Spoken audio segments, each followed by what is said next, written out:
Tanggol. Tanggol po. Yun po kasi yung palaya ko sa amin. Interesting name. Sino nagpangalan sa iyo ng Tanggol? Si Lola Tindingo, yung nanay ng nanay ko.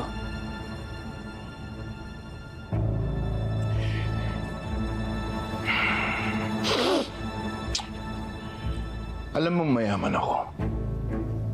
And since nag-iisa ka, kung sakasakali, sa'yo mo pupuntahan lahat ng ito. Lahat ng meron ako.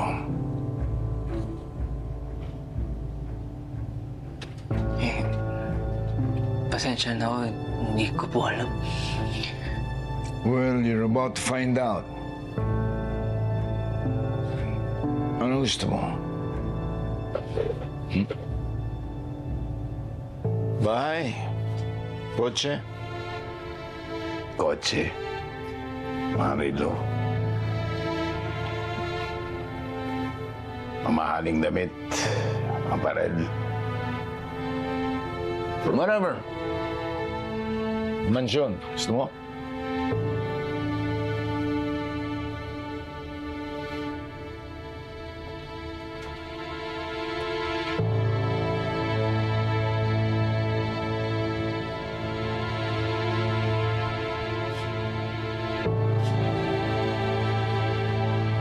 Gusto ko lang po sanang makauwi muna.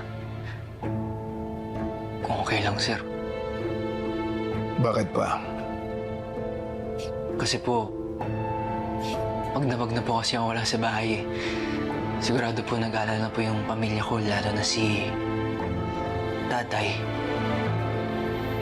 Kami na ang pamilya mo. Di ba?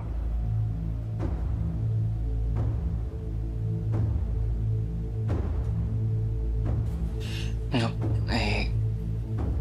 pero pagka pinauwi niyo po ako, promise po, lahat ng nalaman ko dito at nakita ko, isikreto ko lang. Sa sarili ko lang po yun. Payagan niyo lang po sana ako makauwi muna. Kung yan ang pasya mo, sige. Hindi naman kita pwedeng ikulong dito at ipilit sa'yo na magbago agad ang buhay mo.